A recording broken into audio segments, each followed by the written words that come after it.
অনুভব হবে। এবার জেনে নিই যে সাপে কামড়ালে আপনি কি কি করবেন। প্রথমেই বলেছিলাম যে 1 ঘন্টার মধ্যে মানে গোল্ডেন আওয়ারের মধ্যে আপনাকে হসপিটালের মধ্যে পৌঁছতে হবে। কারণ আপনি যদি 1 ঘন্টার মধ্যে যদি পৌঁছাতে যান তাহলে আপনার বাঁচার চান্স অনেকটাই বেড়ে যাবে, এবং 1 ঘন্টা পার হয়ে গেলেও হসপিটালে পৌঁছাবেন তাতেও বাঁচার চান্স আছে, কিন্তু 1 ঘন্টার মধ্যে হলে আপনার বাঁচার চান্সটা অনেকটাই বেড়ে যাবে। দ্বিতীয়ত হচ্ছে যে সাপে যখন কামড়াবে, যদি কামড়ায় তাহলে আপনাকে আতঙ্কিত হলে হবে না, ভয় পেলে হবে না, আপনাকে শান্ত থাকতে হবে। তৃতীয় পয়েন্ট হচ্ছে যে যাকে সাপে কামড়াবে তাকে কিন্তু বেশি ছোটাছুটি করা যাবে না, চুপচাপ শান্ত শুয়ে থাকতে হবে এবং চেষ্টা করতে হবে যে যত দ্রুত সম্ভব তত দ্রুত হসপিটালে পৌঁছানো। চতুর্থ হচ্ছে সাপে কামড়ানোর জায়গায় অবশ্যই কোনো বাঁধন বাঁধবে না, টাইট করে অনেক বাঁধন বেঁধে দেয় যার ফলে রক্ত চলাচল হয় না, এবং সেইখানে দেখা যায় যে রক্ত চলাচল না হওয়ার কারণে সেই অঙ্গটা পর্যন্ত পচে যাওয়ার চান্স থাকে।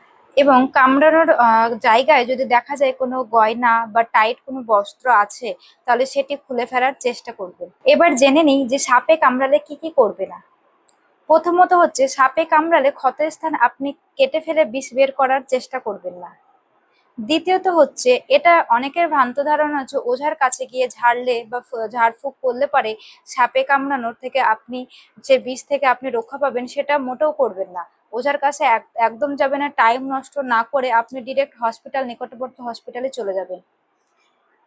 তৃতীয়ত হচ্ছে অনেক গাছের ওষুধ বা ভেষজ যে অনেকে লাগায়, যে প্রচলনটা আছে গ্রামের দিকে বিশেষ করে, তো সেইটা অবশ্যই করবেন না। চতুর্থত হচ্ছে টেনে মুখ দিয়ে টেনে বিষ বের করার চেষ্টা করবেন না।